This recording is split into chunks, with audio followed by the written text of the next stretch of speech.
ನಮಸ್ತೆ ಮೌನಿಕಾ ತಿಲಕ್ ಯೂಟ್ಯೂಬ್ ಚಾನಲ್ಗೆ ನಾನು ನಿಮ್ಮ ರಂಜಿತಾ. ಇವತ್ತು ಮಶ್ರೂಮ್ ಬಿರಿಯಾನಿ ಮಾಡ್ತಿದ್ದೀನಿ. ಮಶ್ರೂಮ್ ತಗೊಂಡಿದ್ದೀನಿ, ಸಣ್ಣದಾಗಿ ಹಚ್ಕೊಂಡಿದ್ದೀನಿ. ಅದನ್ನು ಒಂದು ಸತಿ ಕ್ಲೀನಾಗಿ ನೀರಲ್ಲಿ ತೊಳ್ಕೊಂಡು ಅದಾದಮೇಲೆ ಬಿಸಿನೀರು ಕಾಯಿಸ್ತಿದ್ದೀನಿ. ಬಿಸಿನೀರು ಕಾಯ್ದಿದ ನಂತರ ತೊಳ್ಕೊಂಡಿರೋ ಮಶ್ರೂಮ್ ಹಾಕ್ಕೊಳ್ತಿದ್ದೀನಿ. 5 ನಿಮಿಷ ಮಶ್ರೂಮ್ ಬೇಯಕ್ಕೆ ಬಿಡೋಣ. ಮಶ್ರೂಮ್ ಬಿರಿಯಾನಿಗೆ ಬೇಕಾಗಿರೋ ಪದಾರ್ಥಗಳು: 5 ಹಸಿಮೆಣಸಿನ್ಕಾಯಿ, ಬೆಳ್ಳುಳ್ಳಿ, ಶುಂಠಿ, ಪುದೀನ, ಕೊತ್ತಂಬರಿ ಸೊಪ್ಪು, ಕೊಬ್ಬರಿ, ಬಿರಿಯಾನಿ ಮಸಾಲ, ಧನಿಯಾ ಪುಡಿ ಇಷ್ಟನ್ನು ಹಾಕಿ ಚೆನ್ನಾಗಿ ರುಬ್ಕೊಳ್ಳೋಣ.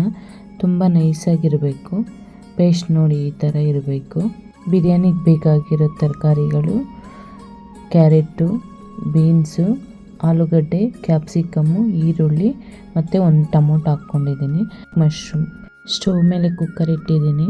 ಒಂದು ಸ್ವಲ್ಪ ತುಪ್ಪ ಮತ್ತು ಎಣ್ಣೆ ಮತ್ತು ಬಿರಿಯಾನಿ ಮಸಾಲೆ, ಈರುಳ್ಳಿ, ಟೊಮೊಟೊ, ತರಕಾರಿಗಳು ಎಲ್ಲ ಒಟ್ಟಿಗೆ ಹಾಕ್ಕೊಳ್ತಿದ್ದೀನಿ.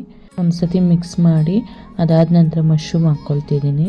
ಮಶ್ರೂಮ್ ಹಾಕ್ಕೊಂಡು ಒಂದು ಸ್ವಲ್ಪ ತಿರುವು ಕೊಟ್ಟು ಅದಾದ ನಂತರ ಮಸಾಲೆ ಹಾಕ್ಕೊಳ್ತಿದ್ದೀನಿ. ಮಸಾಲೆ ಹಸಿ ವಾಸನೆ ಹೋದ್ಮೇಲೆ ರುಚಿಗೆ ತಕ್ಕಷ್ಟು ಉಪ್ಪು, 2 ಲೋಟ ಅಕ್ಕಿ ತೊಗೊಂಡಿದ್ದೀನಿ. 2 ಲೋಟ ಅಕ್ಕಿಗೆ 4 ಗ್ಲಾಸ್ ನೀರು ಹಾಕ್ಕೊಳ್ತೀನಿ. ನಿಮ್ಗೆ ಎಷ್ಟು ಬೇಕೋ ಅಷ್ಟು ತೊಗೊಳ್ಳಿ. ಅದಾದ ನಂತರ ಒಂದು ಸತಿ ತಿರುವು ಕೊಟ್ಬಿಟ್ಟು ಕ್ಲೋಸ್ ಮಾಡೋಣ. ಸ್ನ್ಯಾಕ್ಸ್ಗೆ ಅವ್ರಿಗೆ ತೊಂಡೆಕಾಯಿ ಕೊಯ್ದಿಟ್ಕೊಂಡಿದ್ದೀನಿ. ಬೇಯಿಸಿಲ್ಲ, ಏನೂ ಮಾಡಿಲ್ಲ. ಹಸಿ ತೊಂಡೆಕಾಯಿಗೆ ಉಪ್ಪೆಲ್ಲ ಹಾಕಿ ಮಿಕ್ಸ್ ಮಾಡಿ ಕೊಡ್ತೀನಿ. ಮಶ್ರೂಮ್ ಬಿರಿಯಾನಿ ರೆಡಿಯಾಗಿದೆ. ನೀವು ಒಂದು ಸಲ ಮಾಡಿ, ಟೇಸ್ಟ್ ಚೆನ್ನಾಗಿರುತ್ತೆ.